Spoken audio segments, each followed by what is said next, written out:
Hey guys, what's happening? Welcome to this installment of Mike's Vehicle Vlogs. I want to thank you so much for joining me today. So it's been a little while since we've actually had like a, I don't know, story time type of vlog.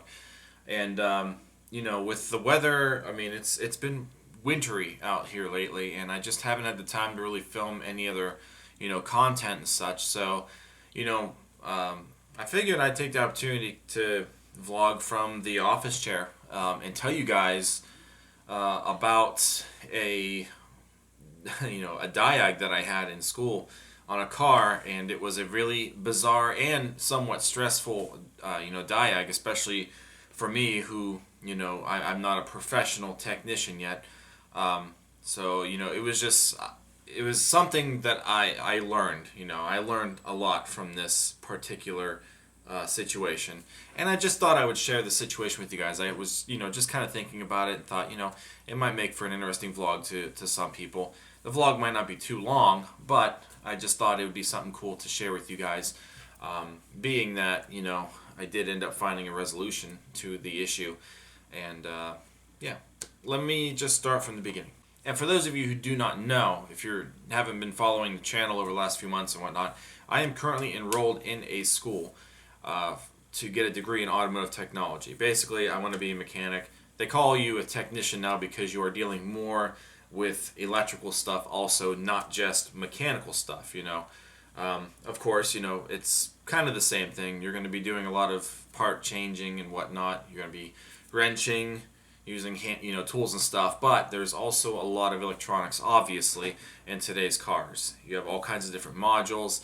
You have all kinds of wiring. I mean, cars today are basically just mobile computers for the most part. So they call you a technician now because there's more electronics to be diagnosed, that kind of thing.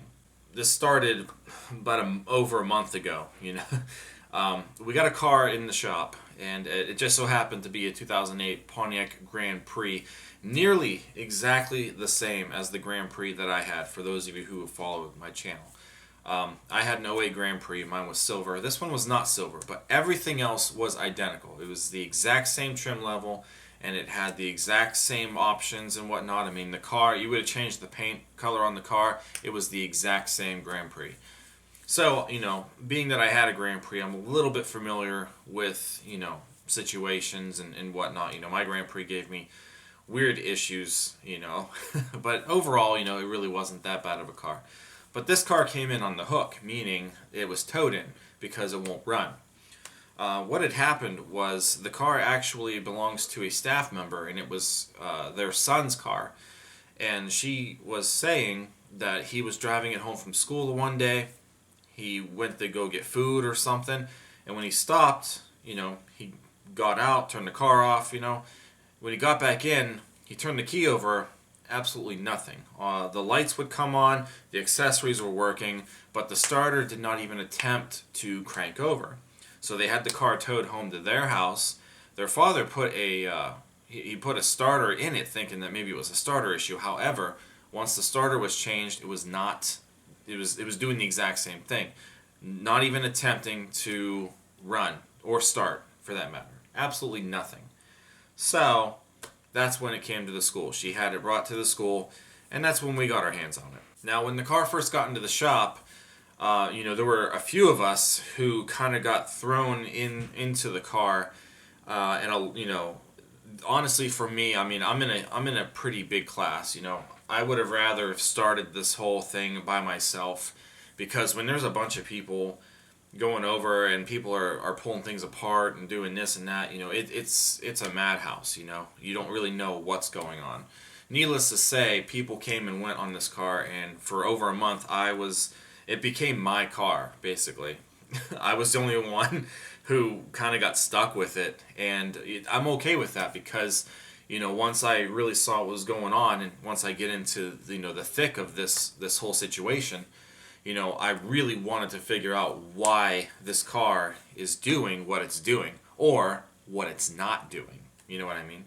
So I was determined to find out I wanted to get to the bottom of this. I wanted to know what was going on. So a couple of people, they're looking around the car, and the key fob, it's got a remote start on it, and somebody said that it has an aftermarket remote start. Now, it was the GM key fob that I had, and my Grand Prix had a remote start from the factory. It came equipped on my car, and so it did on this one. So I was, I'm telling people it's not an aftermarket starter. This is factory start, or remote start, I should say. It's factory remote start. So even with the remote start, you still have nothing. The car is just dead. It is absolutely dead. It's dead. So we start going after the starter circuit. So we're printing, wiring diagrams for the starter circuit, and we know the starter is good because one of the other kids at the time who was with me, in this project, he power probed the one side of the relay for the starter circuit, and it did jump power to the starter.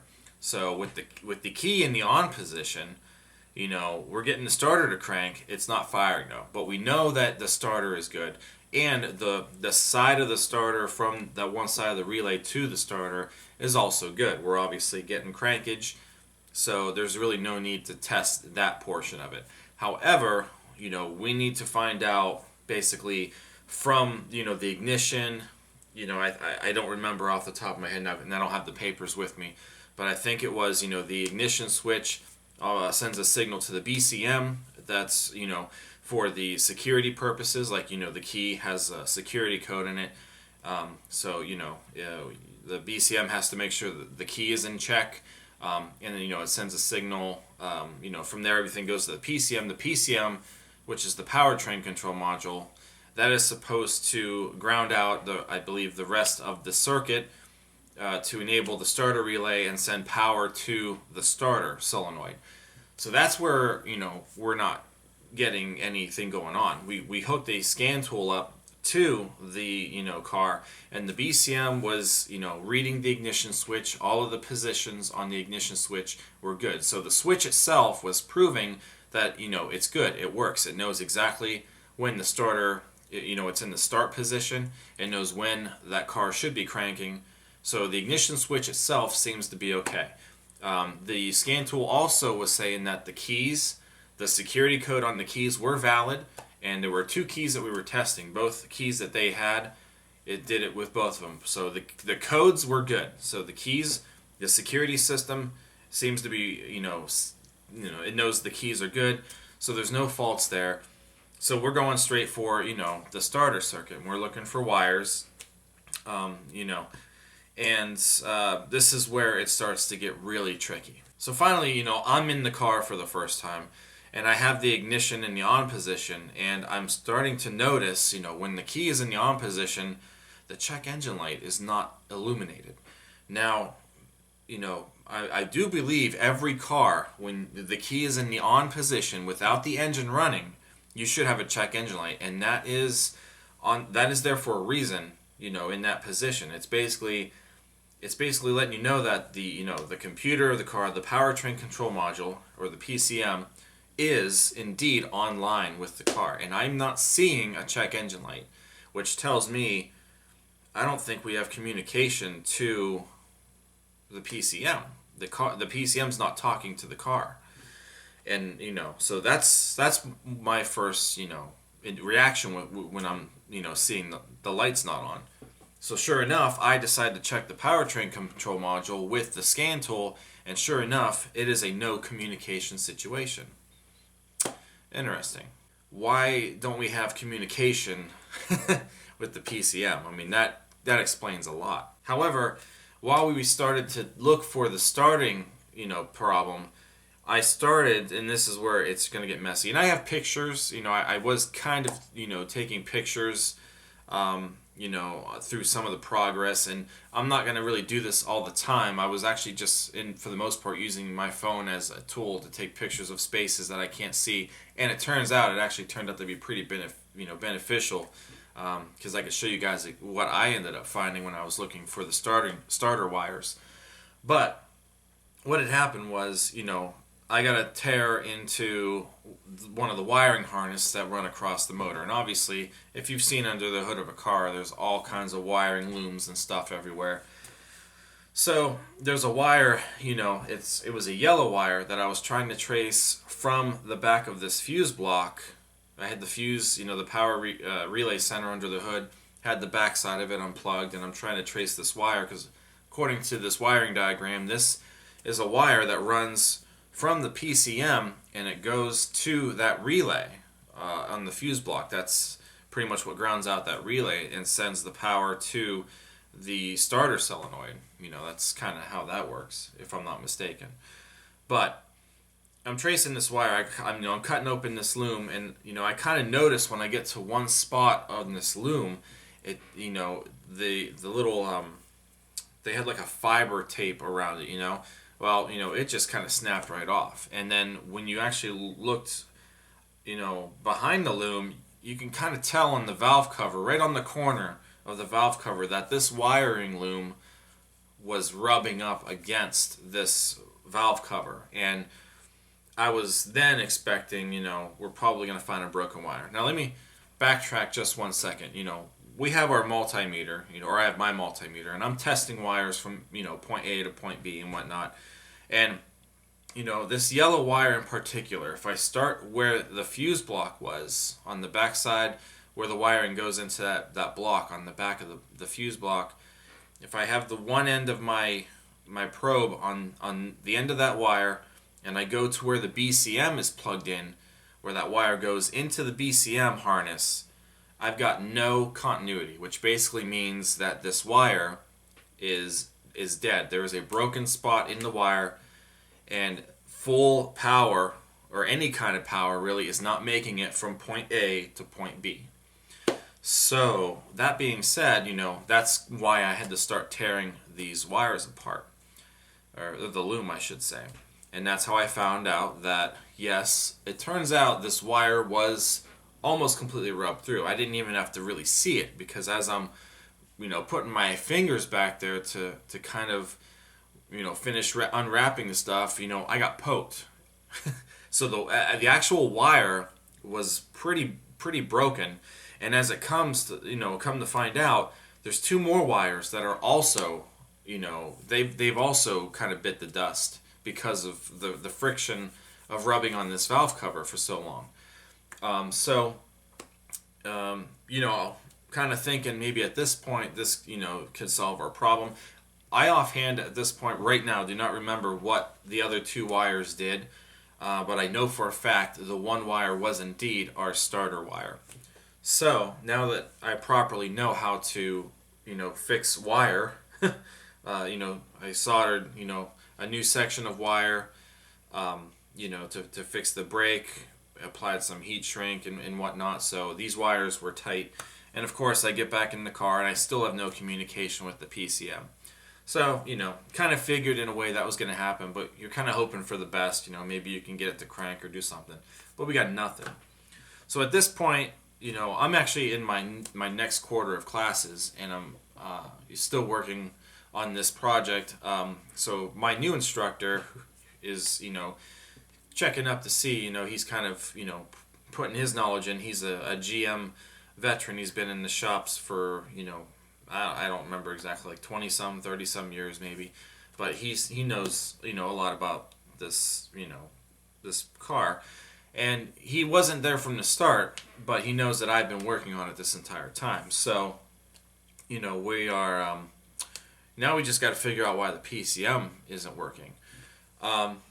So we, I pulled up, 5 pages of PCM wiring diagram and, basically looking for all of my powers from the PCM or to the PCM and whatnot, the grounds, and all of the communication wires. We're going to figure out if there's any more wires in this loom that may be bad and not having any continuity. Or, we got to see, basically, just got to track it down wire by wire. And, originally, I tested all of them and everything tested out good. All the wires on this car, with the exception of those 3, but they're fixed now. Everything was good.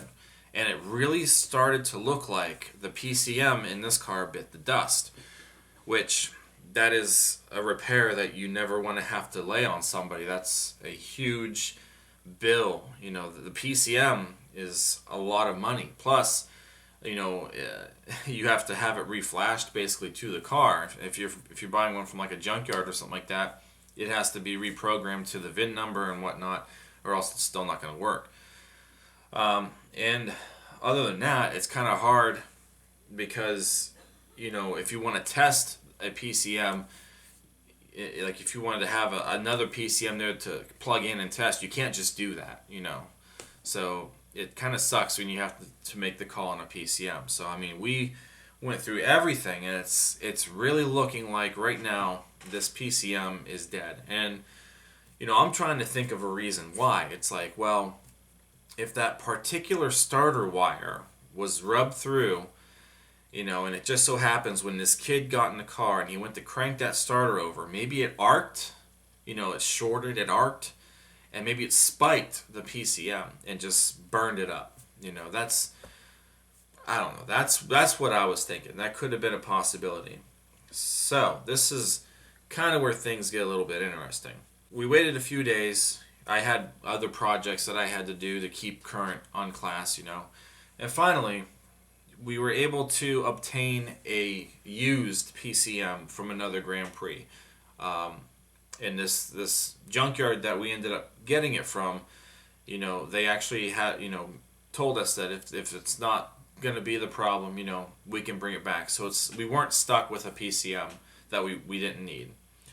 So, you know, go to hook this PCM up, and we're still not getting much. Nothing. Even if the PCM wasn't programmed to the car should still recognize that there's a PCM there. You know what I mean? So I will say that we did have a check engine light come on with this new PCM. So we were thinking, yeah, you know, maybe this is going to work. However, we come to find out that this PCM is from an 07 Grand Prix, not an 08. So even on the scan tool, you know, it had to be put into 2007 to look at this. But we still weren't getting any cranks, and we still weren't getting anything else to work, you know. Nothing is working. And typically, you know, when the ignition is turned to the on position and that PCM is supposed to be doing what it's, you know, supposed to be doing, we weren't getting anything other, you know, no start, obviously. The fuel injectors weren't clicking. The throttle body, the actuator wasn't, you know, doing its thing where it's supposed to be checking for ice or whatnot. You know, usually it clicks. None of that. So, I mean, it was literally like the car, it just didn't want to go anywhere. So, you're going to see some video here because once we determined that that PCM wasn't working and whatnot, and we put the old PCM back in and still didn't have much, you know, dead. Everything was still dead. I went through and I retested all of the powers, grounds, and communication lines. And my instructor wasn't there when I was doing this. He was busy with other students and whatnot. So I did document this on my phone. I will show you guys what I did, you know, to test all of these wires and whatnot. Basically, I'm using my multimeter in ohm scale. The multimeter sends very, very little electricity basically through the wire, and you're checking to make sure that the electricity reaches from one end to the other. It's, you know, very, very light. And if the meter beeps, obviously you have power from point A to point B, and that's good. That's what you want.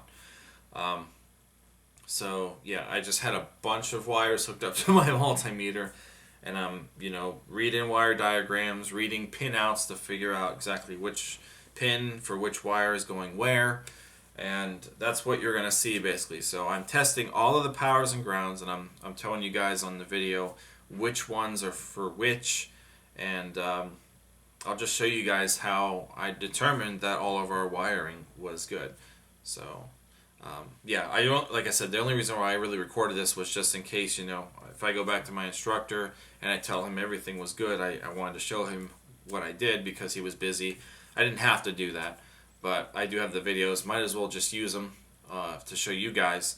So, you know, it's phone footage. It's kind of shaky, kind of crappy, but nonetheless, it gets the point across. Check it out real quick. Oh wait, Pontiac Grand Prix. No communication with the PCM. Tried swapping PCM, still have no communication. Retesting all powers and grounds. Got this wire hooked up. This is our PCM signal to inside the vehicle. for diagnostic testing. Ran wire leads from that port to under the dashboard here where the data link connector is. If we probe with our multimeter, if we probe the pin where that lead's supposed to come out at, you can hear my meter is beeping. So that entire circuit is good. Gonna jump on to the next one. Moving over a few pins, we have our, accessory voltage from the PCM. Got our wire leads.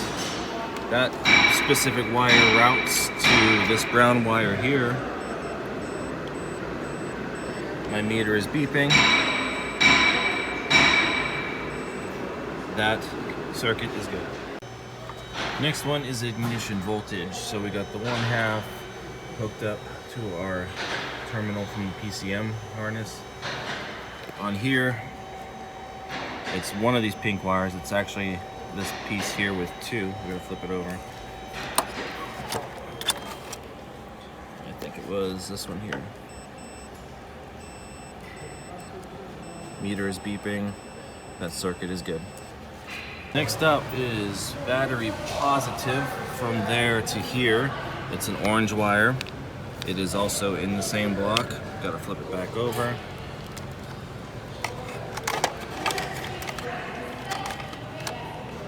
Maybe. I think it was this one. No, we'll find it. It was D5. Yeah, that was it. Meter is beeping. That circuit is good. Next up is our PCM relay control circuit. Got it tapped into that specific harness there. It should be this one right here, this last brown wire on this connector for the fuse block. Meter is beeping. That circuit is good. Now I'm going to test the ground. Got the ground hooked up there. We're going to take our probe. It is grounded to this bolt down here on the transmission.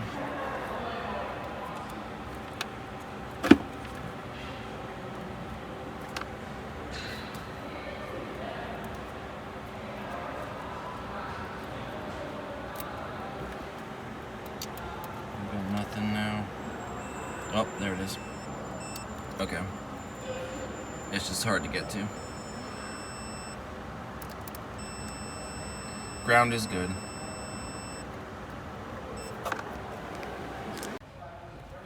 Okay, we're back under the dashboard again. And we're going to check the continuity with the wires going to the serial data system. So there's 2 pins there, there's 2 wires. We're going to do one at a time through the DLC here. One of these, can't see the back side of it. The yellow wire, I think that's the one toward the top, should be this one. Yeah. Okay, so that one, it's beeping. So that wire, we have continuity. I have to go outside, move the other pin to the next wire terminal at the PCM connector, and then we gotta check the bottom one right here. So, let's take a look. Okay, we're back again. We moved our pin out there to the next wiring. My phone's out of focus, I don't know why. To the next terminal for this green wire. And it too is good. Right now that's illuminating, I think, all of that as far as the computer goes. Looks like all the wires are in check. I guess we're just gonna have to, I gotta see what the next approach is gonna be. So there you have it. We checked all of the powers, grounds, and communication wires. For this PCM, everything should be online. This PCM should be active, you know. So after all that was done, and I told my instructor that all of this is checking out, you know, and he's you know, confused at this point too. So finally, you know, we're in the car, and it's the first time that he has been in this car. He hasn't. He's this is the first time he's been behind the wheel of the car, and he actually noticed that this car has an aftermarket sound system in it. It has a really nice touchscreen radio that somebody put into this car, and all of a sudden he realized and gave me the tip that on these Grand Prix and a lot of GM cars for this fact, maybe all of them, and I should have known this too, I should have realized this also, that stereo system in these GM cars runs off of the same communication system that the PCM, the BCM, all the modules basically ride on. And it makes sense because in these GM cars, even when you listen to when your key's in the ignition and you hear the chime, the chime is coming out of the driver's door speaker. You don't really get that with an aftermarket sound system unless you have a specific chime box or something put in and programmed. And I should have realized that. That's one of the reasons why I hate aftermarket accessories, is because on cars like this, you need special equipment, and even if you have that special equipment like this car did, there's a chance that something bad is going to happen. So, recommended that I pull the stereo. Just pull the stereo, tear the dash apart, which on this Grand Prix was simple. I've done this a few times with my own when I had to replace the factory sound system with a new factory sound system. It's very easy to do, so I told him, I got this. So, I pulled the stereo out, and, there's a mess, but it's actually a neat mess. Whoever put the stereo into this car had to have been professional. Things were zip tied, and there was a bypass box, which is basically a aftermarket module that should be able to work with the communication system of the car. And then it even had a chime box built in on the backside of the dashboard, way behind the radio. So whoever put the stereo in they actually did a fantastic job. It wasn't a huge rat's nest back there, but obviously something went wrong. So needless to say, I got the radio and I disconnected it completely. I pulled where the original wiring harness of the radio, the old radio was, and unplugged, all the stuff for the new radio. So sure enough, plugged in our old PCM, got it all locked down in place. We plugged it all in, hooked the battery back up, and hooked up the Tech 2. Tech 2 is a GM scan tool. So we have a Tech 2 at the shop. Used it on this GM vehicle. And sure enough, once I flipped the key over and the radio was, again, unplugged, the check engine light illuminated. So the PCM seemed to be back online. However, the battery on the car was getting extremely weak because it's been in our shop for well over a month, and it needed a charge. So we wanted to make sure that the battery, before we even attempt to start it for the first time, we wanted to make sure that the battery was completely rejuvenated and back to its 12.6 volts, I guess. And so we let it sit for an hour and on the charge, and once it came off the charge, well, take a look. Alright, so old PCM is back in the car. Took the aftermarket stereo out completely.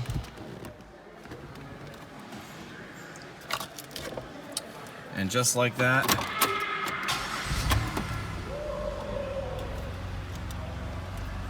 that was the radio after all.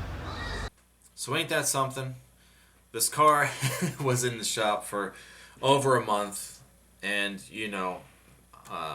this is something that I definitely took away from this is, if it's got something aftermarket like that, the best thing to do is probably to go after that first, disconnect it, try to get the car back as close to its original state, equipment wise. In this case, it was me just completely unplugging the radio putting the radio in the back seat because we weren't going to return the car to the owner with the radio in it if that was the problem. Chances are, even if you plug the radio back in and it resets and everything like that, if that breaker the bypass box was bad or something happened to the bypass box, chances are the same problem is going to happen again. So it wasn't worth it. And I told the owner that, and she was completely understanding of it. Hopefully, I think she said they were the ones who had the radio put in. So maybe the stock radio is still there. Maybe they can think of another solution to the issue, or maybe they could go back to where it was put in at, depending on how long ago it was, and maybe they'll warranty the bypass box or the radio itself. I mean, maybe the radio itself was doing it. But either way, this specific aftermarket product was bringing down the network for the PCM. So like the best way that I can kind of explain it is if I'm talking to you, like if I'm the PCM and I'm talking to you and I'm trying to get something across to all of the other modules or the car or whatever, and I'm talking, but maybe you are the radio. You're the bypass box on the radio, and you're trying to talk louder than I am. You're trying to cut my communication off. You're talking over me, so what I'm saying isn't getting through to everybody else because you're too busy talking louder than me. That's basically what was happening with this situation here. The PCM was not being able to get its communication across because this aftermarket stereo, in one way or another, was bringing down the network or over talking. Basically, it's kind of a weird thing to explain, but essentially that's what it was.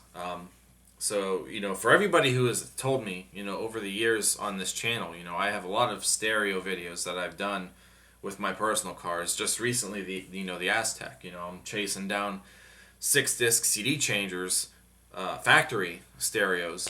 Every time mine breaks because I'm not putting an aftermarket stereo in that. Likewise, when I had my Grand Prix, I didn't want an aftermarket stereo. The same thing could have happened to me if I had an aftermarket one put in. There's just too many risks when it comes to these aftermarket electronics. And again, a lot of people have good luck with them, but you have this situation here, it's a bizarre situation. So again, the one thing that I took away from it, I'm chasing down wires and trying to figure out why this PCM's not communicating. Well, the first thing, that I should have looked at was the fact that there was an aftermarket stereo. Didn't even think when this car came in and I saw that it had an aftermarket stereo. I didn't even think that was going to play a part in this. I wouldn't have thought that at all. So now I know. And now you know. And basically, that was my, I consider it to be my first successful Diag. Even though I wasn't in it alone 100% and I did have guidance, I probably wouldn't have figured that out if I was all alone in that. But I was the only one on the project who stayed with it, and everybody gave me pats on the back, and it felt good. It felt good to get this car running. We drove it. We took it out for a while. We parked it. We shut it off. We turned it back on. We shut it off. We turned it back on. Tried the other key. Shut it off. Turn it back on. It's perfectly fine. The car is back to its original condition, and it runs like a top. It has like 178,000 miles on it, and it runs really, really well. And that's it. That's the story of this Diag that I have for you guys today. So I hope you enjoyed that. If anything else interesting happens at school like this again, maybe, I'm not going to make it a habit of documenting things. I'm there to learn. I'm not there to make videos and stuff. But I did have this, I recorded this stuff for a purpose. And just because I had it, I thought it would be something interesting to share with you guys. And that's pretty much all that I have. So if you guys enjoyed this, and if you guys thought that this was an interesting topic, give this video a thumbs up, comment, subscribe. Also check out teespring.com/store/Mike's Vehicle Spotlight for all of your MVS and vlog merchandise. Also, quick update, you know, I just did the seats on the Aztec. Check out the last vlog if you guys did not see that. But the passenger seat threw a airbag code at me. I brought a scan tool home. Turns out it's throwing a code for a deployed airbag. Now, if you saw the video, the airbag looks like it was open. But, you know, for me, it looked like the bag was intact because, you know, it's all still inside the cover. And I'm not going to go through and start pulling things out of there. So I assumed it was still okay. Well, no. Turns out the airbag was deployed on that seat. I thought there would have been much more damage. The airbag was deployed. They cut the bag, basically. They cut the bag and they kind of stuffed whatever was left in it. It's not that big a deal to me, but I might try to swap the airbags out of the old seat that I have. The good airbag, I might try to put it in the new one. I don't know yet. There might be a video on it, but just in case people who were watching that video were curious about the whole airbag thing, that's what happened. Turns out it is a bad bag. I'm not, like I said, really concerned about it right now. I love my seats. But maybe in time, or, you know, or sometime soon or whatnot, if I could figure out a careful approach to this without damaging the seats or blowing any of my limbs off with the airbag, we might swap the hubs out. We'll see. I don't know. But just giving you guys a little heads up. I'm going to cut this now. The battery on the camera is actually dying. So I will see you guys next time. I want to thank you for watching. Take care.